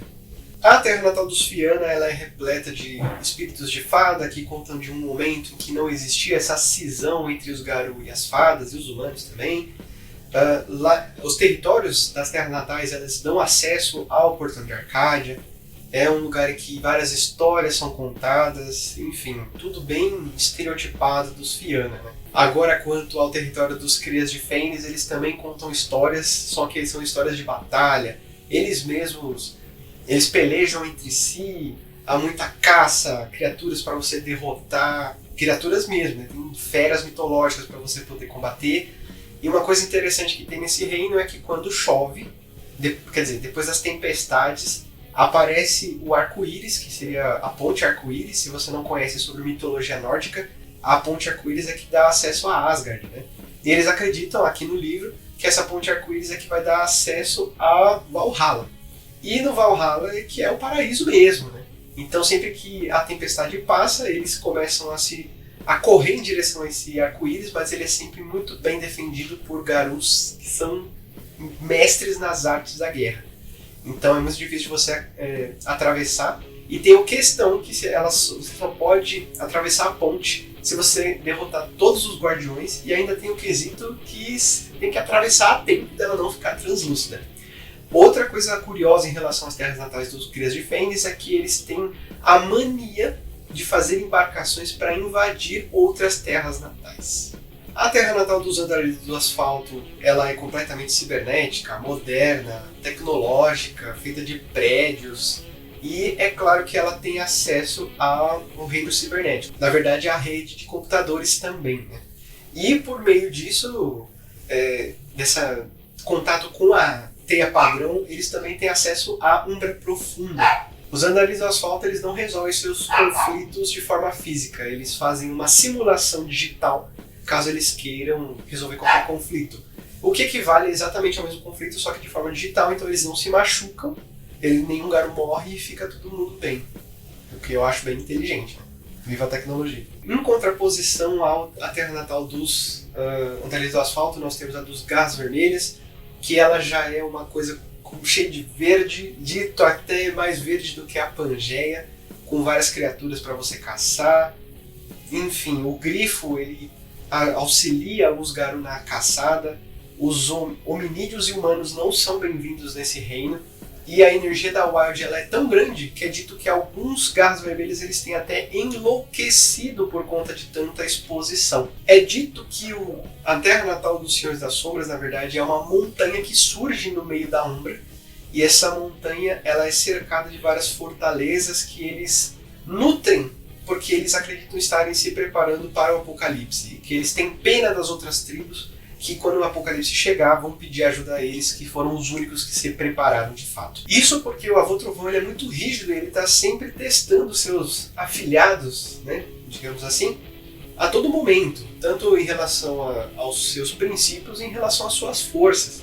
Então, os Senhores das Sombras, eles querem alcançar, eles compram essa ideia, né, da grandeza, então eles querem alcançar o cume da montanha.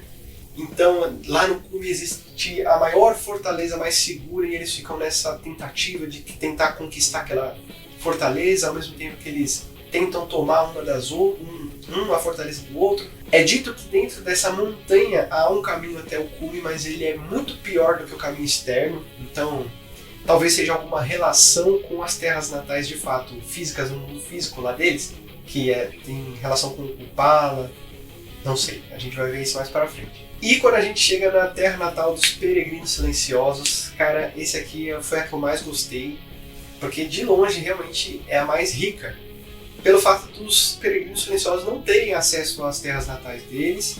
Eles precisam de um ritual específico que é conhecido apenas pela coruja e pelos anciãos da tribo. Uma vez que você chega lá dentro, existe um rio que cruza o reino, mas se você for muito para o norte ou muito para o sul, você acaba saindo do domínio, quer dizer, das terras natais. Esse rio é o rio da vida. Se você beber dele, você acaba se curando, né? É o rio da vida e da morte, na verdade. E existe um cara que é o guardião dessa terra natal. E tem um guardião que é o Apawet. E esse cara aqui já está preparado para o crossover, então vamos lá. O Apawet, ele é um Garu e uma múmia. E ele é o guardião aqui desse domínio das terras natais dos Peregrinos Silenciosos. Ele é um dos últimos que realmente resguarda toda a cultura da terra natal que existe dentro da tribo. E aqui é dito, porque antes não diz nada, é dito que eles foram expulsos do Egito, que provavelmente os vampiros estão por trás, mas eles têm certeza que é Sete quem está por trás disso. E o Apawet, ele defende que os vampiros devem ser combatidos, mas não todos. Principalmente os Gangrel, que eles podem ser úteis aliados porque eles vêm da mesma linhagem que dos peregrinos silenciosos. Então olha só o plot se formando aí, hein? Fica de olho porque mais pra frente a gente vai ver muita ligação entre esses aí. Mas caso você esteja com muita sede ao pote, você pode dar uma olhada lá no plot de Ravenous, acho que número 3 ou 2, que o Rô Amadeu fez lá no Segredo de Narrador. A Terra Natal dos Presas de Prata é um lugar fabuloso, cheio de castelos memoráveis. Eles têm um lugar lá que é o Castelo de Heróis, em que todas as memórias, homenagens a grandes heróis Presas de Prata, eles estão eternamente lembrados. Todo o ritual de passagem dos Presas de Prata, eles mandam os filhotes tanto para as terras natais quanto para o reino lendário, para que eles possam realmente ter contato com a espiritualidade dele. Mas ao mesmo tempo em que essa terra natal ela é gloriosa, qualquer outro garoto que adentre esse reino vai ver que tudo está decrépito, tudo está aos pedaços, as bandeiras rasgadas, tudo decadente. As florestas não são verdes, as florestas são secas, frias, enfim. É tudo um ponto de vista da tribo, não é mesmo? A Terra Natal dos Portadores da Luz Interior, ela é feita de um céu estrelado, as montanhas e as florestas elas são nevadas. É um lugar, na verdade, feito para reflexão e ela tem vários acessos a outros reinos e zonas, como a Zona dos Sonhos, a Epifis, que seriam manifestações de domínios de ideias. Enfim, tem muitos lugares que podem ser acessados a partir das terras natais dos Portadores da Luz Interior. E como eu disse, ele dá esse encargo dos portadores como um grande conector da Umbra. E o que eu falo também é que pode quebrar um pouco essa ideia de que os portadores é uma tribo desnecessária. Os portadores é a minha tribo favorita, para falar a verdade, e os portadores eles têm uma conexão com a Umbra que nenhuma outra tribo tem. Os Uktena chegam muito perto disso, né? Mas eu acho que essa conexão com a Umbra, cara, eu acho muito legal pelo aspecto de dualidade entre razão e fúria que existe dentro da tribo dos Portadores da Luz, que não existe em nenhuma outra tribo, talvez nos Filhos de Gaia, mas incessantemente, né? Os portadores eles buscam estar equilibrados, isso é muito louco, mas eles são amaldiçoados, eles são lobisomens, eles são tocados pela fúria, né? Eu acho legal essa proposta de tribo, eles buscarem uma intelectualidade em meio a tanto frenesi. As terras natais dos Uktena podem servir até mesmo de ponto de encontro para os Luisha, uma vez que a tribo ela se encontra nas terras natais para trocar informações sobre a Umbra e sobre a Wyrm. Também é dito que nos subterrâneos existem itens poderosíssimos e perigosíssimos que estão guardados ali, e essa informação é meio que soltada. Então alguns agentes da Wyrm sabem dessa informação, e muita gente diz que essa informação é vazada de propósito para que sirva de armadilha para essas criaturas que estão para vir. E assim como as terras natais dos Wendigo, eles também têm acesso ao reino dos Croatan e a dos Wendigo também. E falando dos Wendigo, que são os últimos, a terra natal deles é aquele frio extremo. Qualquer outra tribo que adentrar precisa fazer testes para que não morra de frio no lugar. É um lugar feito completamente da Wild também, lá são feitos vários rituais em homenagem aos nativos e aos espíritos do próprio Wendigo.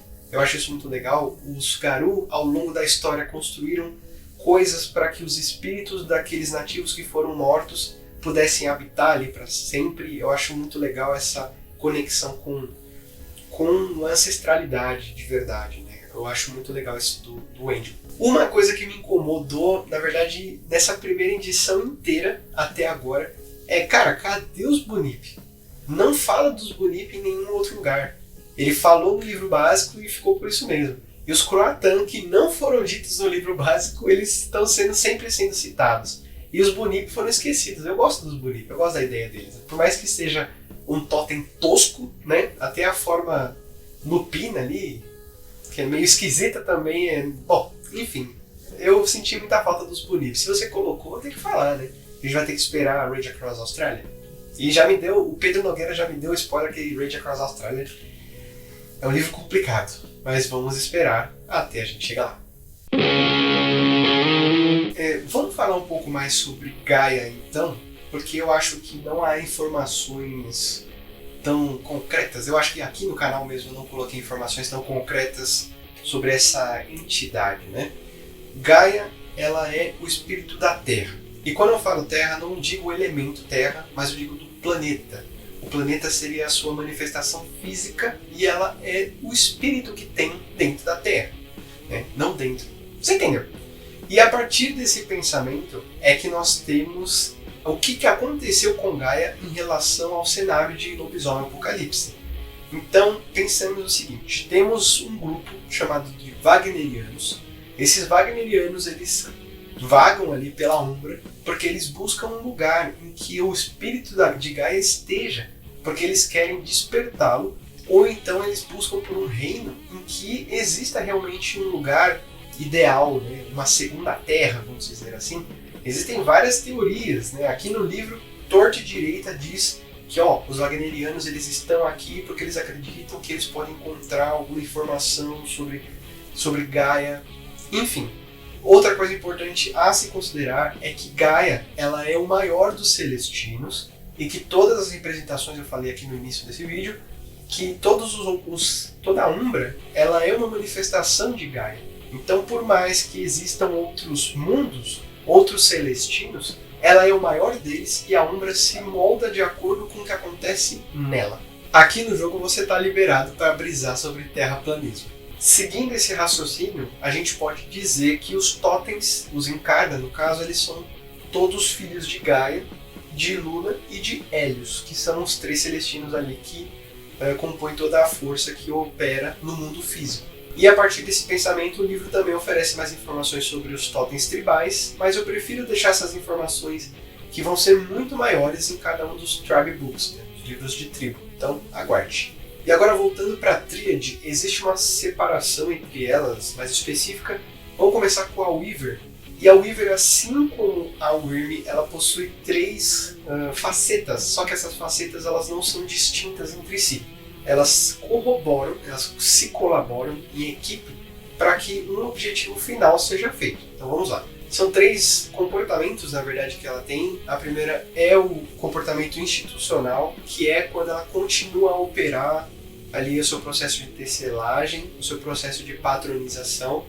E aí a gente entra no segundo comportamento, que é a Weaver irracional, que ela não vê mais sentido na sua profissão, na sua atuação, e ela acaba deixando projetos inacabados.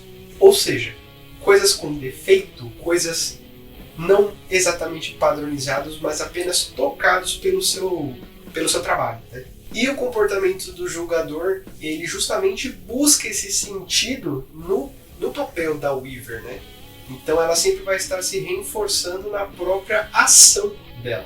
E a partir disso ela apresenta ali os servos dela, que podem ser tanto as aranhas quanto esses geomídeos que eu disse que tem essas formas geométricas e tal. E aí a gente chega na Wild, e aqui tem uma explicação bem interessante sobre ela, né? Que quando surgiu a película, quando tem essa explosão de loucura da Wyrm, a Wild ela se retirou do mundo físico e se escondeu na Umbra Profunda. E é muito interessante porque a Wild ela ainda não é tocada pela loucura, porque ela não tem consciência. Então como ela pode perder algo que ela não tem? Então eu acho muito interessante como ela não responde, ela não se organiza da mesma forma que a Wyrm e a Weaver se organizam, porque ela simplesmente é o que ela é, né? Ela não tem uma função em si, ela é o caos puro. E os servos dela, claro, vai ter uma natureza muito mais caótica, e eu quero dar destaque a uma delas, que na verdade não é uma, é um conjunto dessas criaturas, que é a Wildstorm. A Wildstorm é um conjunto de vórtices, que o vórtice ele é apresentado lá no livro básico, mas essas Wildstorms elas são um conjunto desses vórtices que saem da membrana e elas saem devastando tudo que tem na Umbra Rasa. O que vai trazer essa tempestade nas outras edições, então eu quero deixar aqui registrado que essa ideia pode ser realmente algo que foi realmente planejado dentro da White Wolf. E elas podem chegar até mesmo a sair pelo mundo físico, e aí porque nós temos a representação de furacões, ciclones, terremotos, enfim.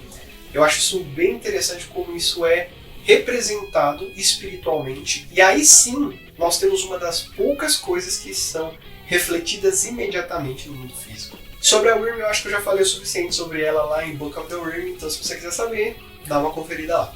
E no final do livro ele coloca informações bem interessantes sobre fichas de criaturas que você pode encontrar na Umbra, nos reinos, enfim, né?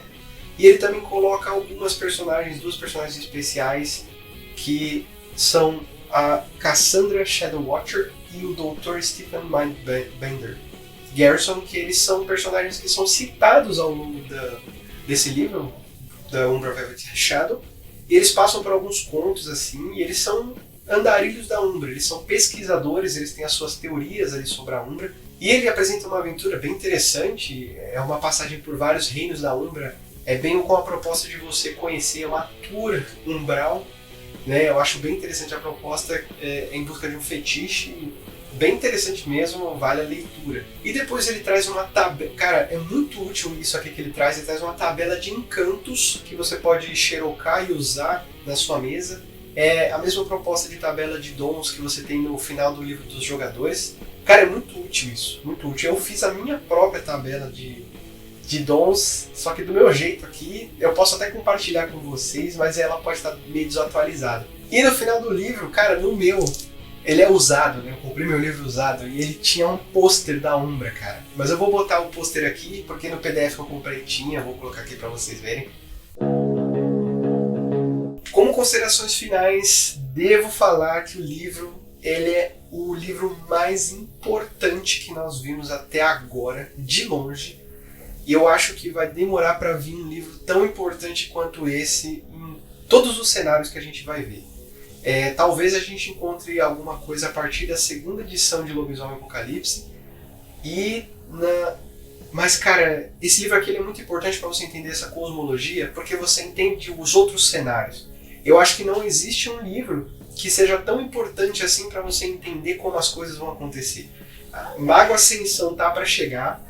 Então vai ter também essa exploração intelectual de toda a trama, toda a Telúrian, que você não vai ver em outros cenários. Então, não esse livro especial porque ele está ultrapassado, mas o livro da Umbra ele é essencial. Eu acho que de todos os livros que eu já apresentei aqui, esse aqui eu recomendo pra caralho. Leia o livro da Umbra. E adivinha só, ele está em português, lá no Discord da Nação Garou. Então corre lá, mano. Tá de graça lá pra você pegar. Eles fizeram esse favor de traduzir pra gente o livro da Umbra. Não é da edição, acho que é da segunda ou da terceira, acho que é da terceira edição esse livro. E aí você pode ter acesso a todas essas informações. Tem coisas que estão diferentes lá, já vou avisando. Principalmente no reino lá do Portal de Arcádia. Mas ele substitui muito bem esse livro aqui. Esse livro aqui tá antiquado. Esse livro que a gente acabou de ver. Mas ele já serve de algum panorama para a gente entender como que é o reino espiritual. E além disso, por ser um livro ultrapassado, muita coisa eu deixei de lado, então nada substitui novamente a leitura que você faz sobre o livro. Essas reviews que eu faço aqui, elas não vão substituir o que você vai praticar ali na leitura. Você pode refutar muitas coisas que eu estou falando aqui. Aliás, por favor, faça isso. Ali, deixa através de um comentário aqui, de forma respeitosa, se tiver alguma coisa inteligente e engrandecedora para você compartilhar, não só comigo, mas com todo mundo que lê os comentários dessa droga. Gente, leia os comentários, tem muita coisa boa aqui que vocês não vão se arrepender. Beleza? Então a gente vai ficando por aqui. O próximo livro que a gente vai ver é Rage Across Russia. Olha só, vamos saber sobre Baba Yaga. E não tenho data, vai ser na quinta-feira com certeza. Muito obrigado por esse 1 ano de droga de canal, o pessoal curtindo pra caralho aqui. Muito obrigado. É legal ser reconhecido pelo que faz. Muita gente pede conteúdo. Enfim, eu acho legal pra caralho. Eu não sei agradecer, gente. Desculpa, mas eu sou muito grato por todo mundo que assiste essa droga. Beleza? Então, se inscreve aí, agora de verdade. Se inscreve aqui nessa droga. Comenta aí, curte. Por que não? Compartilha nas suas mesas aí. E a gente se vê na próxima, beleza? Então um grande abraço pra vocês, cuidado com os espelhos e um grande abraço pra vocês. Falou!